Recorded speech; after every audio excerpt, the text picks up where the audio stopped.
Welcome back, everyone, and welcome, Anne. Thanks so much for joining us today. Thank you so much, Sally. It's really great to be here today. And I like it that you've got the Boston University pennant in the background. So that's very good. Yeah, exactly. Represent, right? Absolutely. Absolutely. I've been at BU for almost 30 years. So it's a place that's near and dear to my heart for sure. Absolutely. Yeah. And actually, that's perfect because I was just going to ask you to introduce yourself. I mean, I kind of did a little intro at the beginning, but please give your background in admissions. Sure. So my name is Anne Corriveau. I'm the Director of International Admissions at Boston University, and we're a very international place, so it makes sense we have a director for undergraduate international admissions.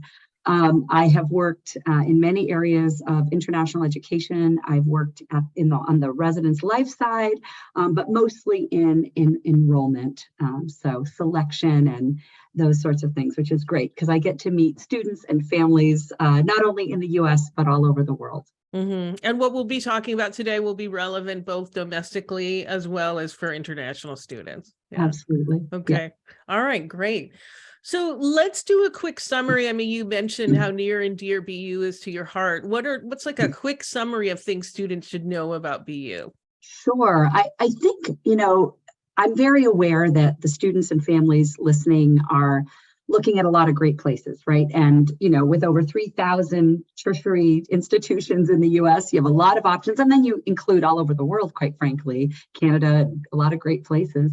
So I just want to highlight things that I think are special about BU. So when you end this podcast, I hope that the students and families will maybe have four sort of nuggets that they can put in their pocket and say, all right, that's a BU thing.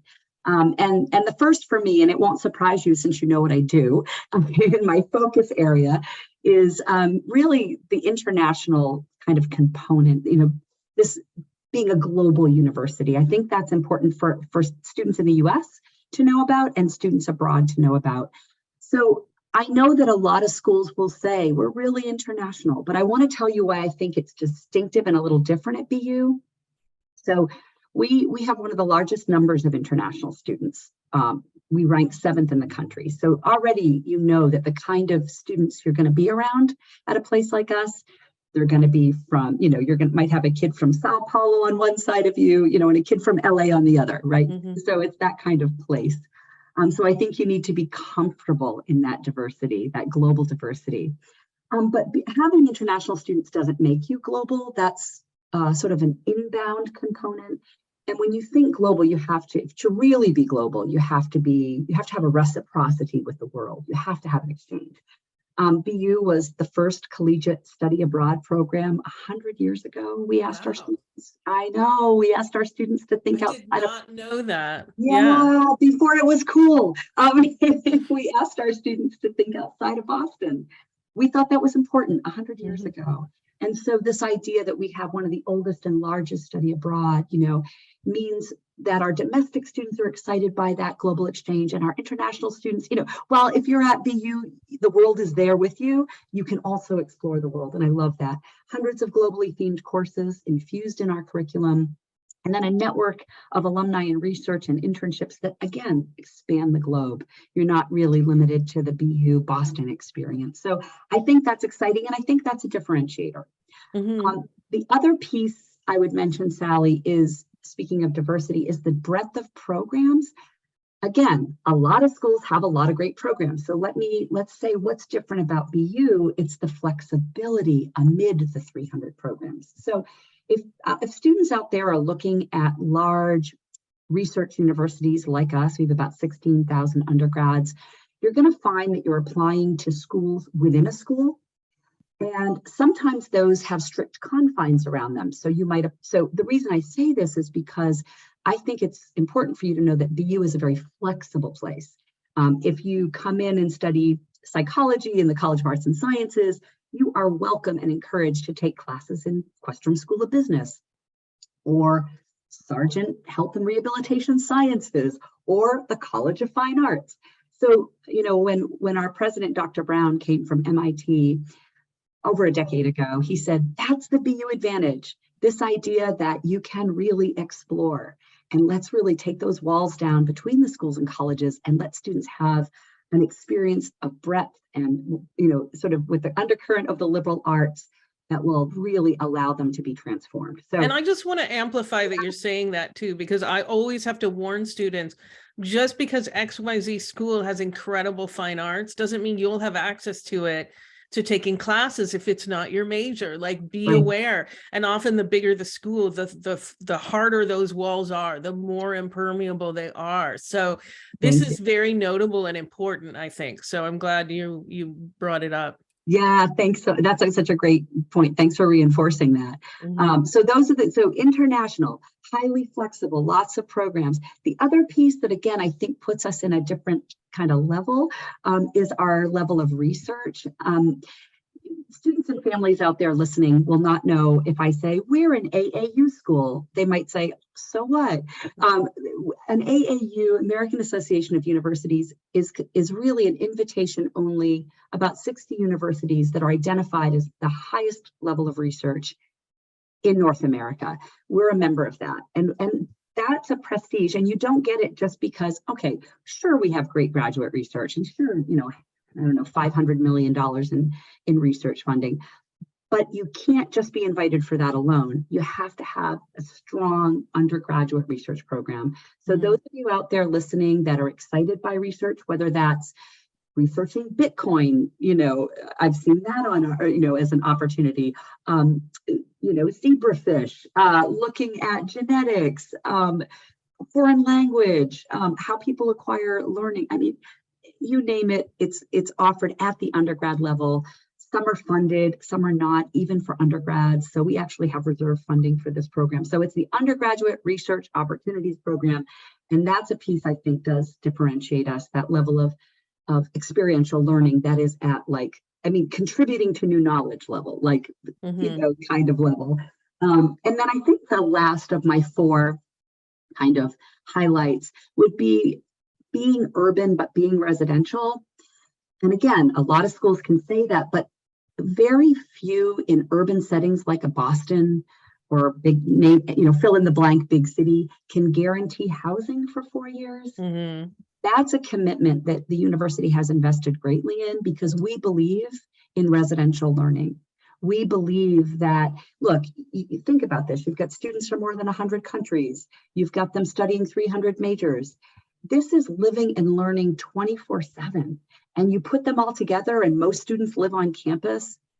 That's an exciting place to be. So to me, that's another differentiator, that commitment to residential learning that is demonstrated through, the kind of housing that we have for our students in an urban. And, we were talking, where we're located, and we are very much in the city. So those are the highlights. Yep.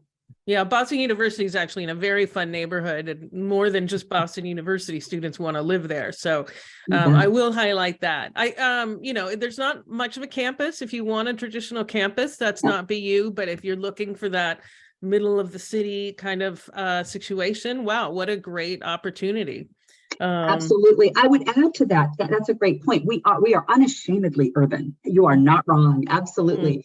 The other thing I would say is that we are contiguous. So our buildings are not, just all over the city of Boston. Some urban universities do look like that. That's not us. We are long and skinny. We're a long linear line, sort of forced to be so because of the Charles River that flanks one side of us. And the T, which is the subway system in the city of Boston, runs right down that spine of that long linear line. So while we're not a campus, we are a community that you feel when you're in that area, for sure. Yeah, definitely. All right, so let's move on to, now that we've gotten students all excited about Boston University. This show is coming out on the 15th, so they'll have 2 weeks to get their application in, right? Yay. Yeah. So let's talk about the supplemental questions. Boston University uses the Common App, has for a long time. And the question that is required for everyone is, what about being a student at Boston University most excites you? So let's talk a little bit about, should students try and be super original here? Like, should they send you cookies and wrap wrap, the essay around the cookies. Like, what should students do here? Oh, And thank I'm you. being a little, yes, intentionally trying to be humorous, because that is not what students should be doing. Absolutely. What a great question. So, I just want to back up and say that the essay, honestly, is my favorite part of the application. So, and I just want to say the general essay, which is not your question, but I want to back up to that because I expect that to be, I'm not naive. That's going to a number of schools, right? Like that's highly manicured. That's been edited. Everybody and their uncle has looked at that, right? So I have very different expectations around that one.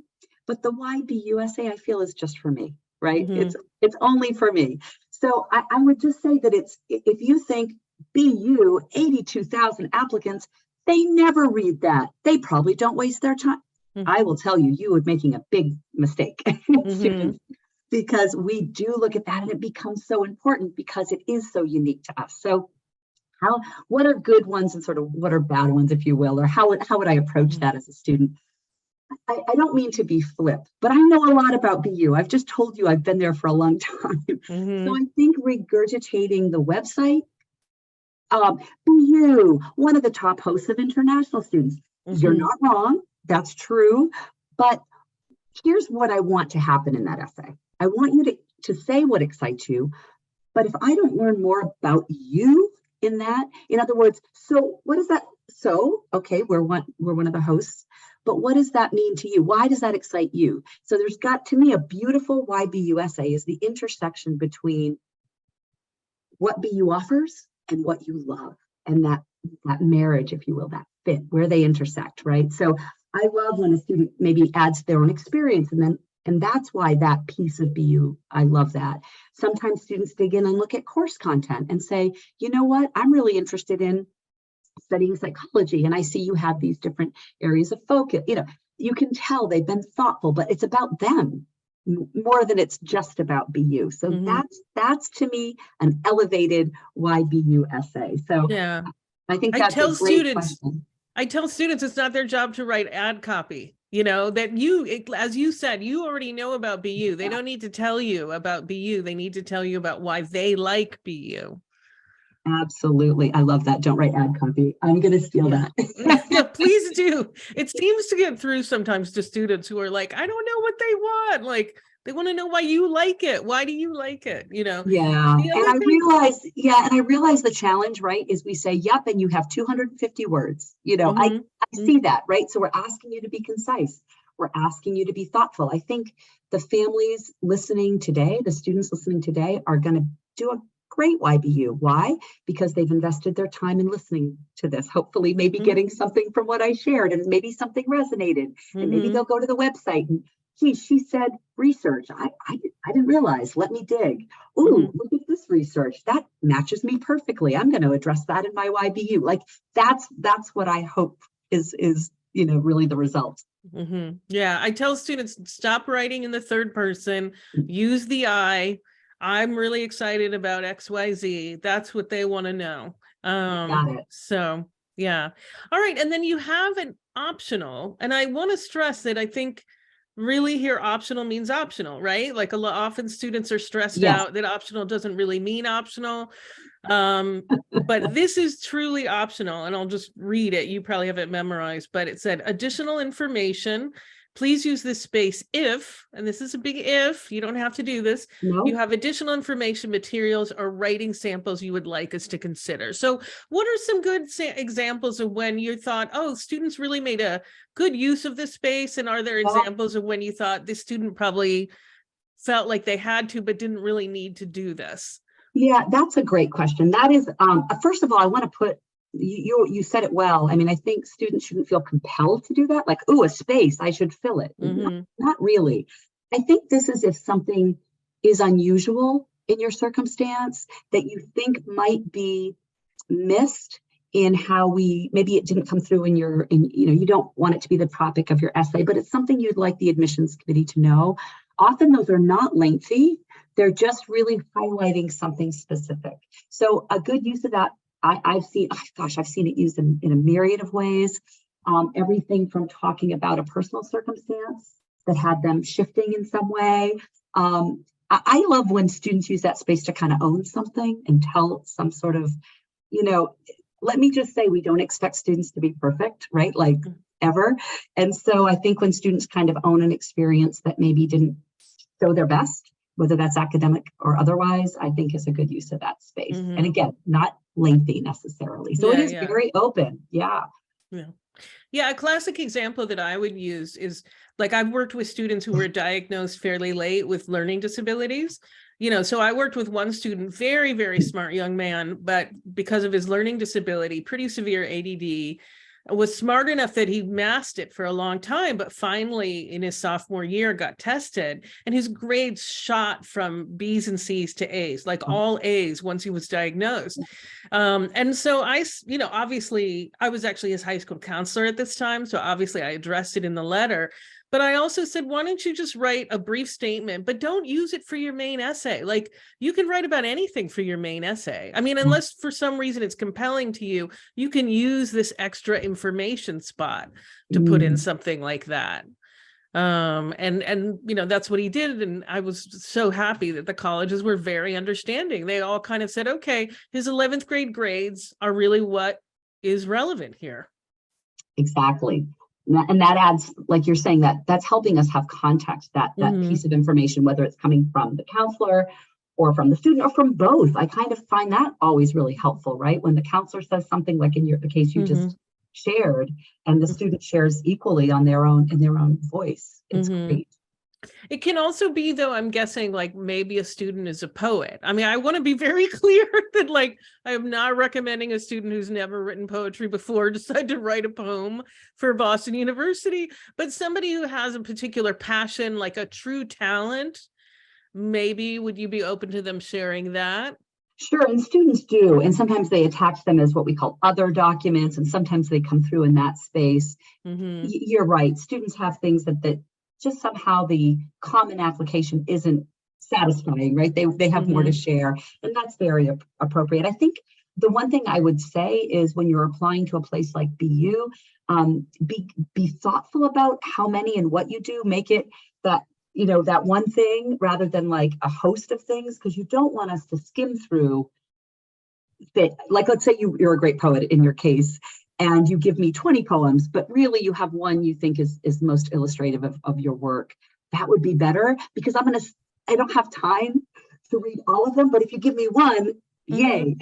So be thoughtful about that, I think, depending on who you're applying to. Yeah.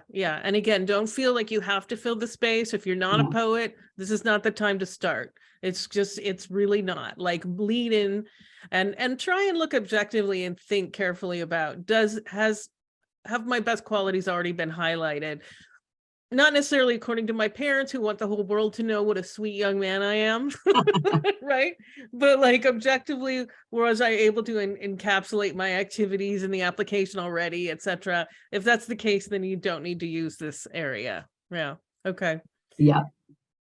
So we have like 2 minutes left. So I don't know if you want to give us like a kind of core summary of anything that's new that you want to highlight. Absolutely, happy to. I think if anyone out there has been on our campus lately, you probably saw a building that made you very curious. This is what's new at BU. We're really excited. So actually, just what's today? I think tomorrow is its like official opening of this building. But anyway, if you walked on our campus, you would see right in the center of our campus a high 19-story. It's not your typical building. That's why I keep saying you'd notice it. It almost looks like, if you guys ever play Jenga, it looks like that. It's like levels that are sort of off each other a little bit, like a stack of books that's off its kilter. That is our Center for Computing and Data Science. So this is really exciting. So it's a new undergraduate major. I think our first class is literally just finishing their first semester. The building is sort of right on the tail end of it. As I said, the building is just opening up. It is an incredible architecturally. Okay, it's the largest fossil-free building in Boston. Like, so we invested in sustainability with this building. Impressive. Okay, all those things. But it is, for those of you that don't know, data science is really an exciting area of study right now. Think about data is everywhere. And so And I'm really sorry, I have to cut you off, but this yeah, is super exciting and they should absolutely look it up on your website. I'm guessing you sure. have the plans there. So thank you so much. And I just want to say to everyone listening, you should definitely join us for next week's show on December 22nd, when host Ian Fisher will be talking with guests about how to use the Common Data Set, an incredible resource on colleges and universities in the US, and the Bureau of Labor Statistics Occupational Outlook Handbook. Remember also that you don't have to listen to our shows live. Every show is accessible 24/7 on the Voice America website, and also through our website, blog.getintocollege.com. And don't forget, we're here every Thursday, 4 p.m. Eastern, 1 p.m. Pacific.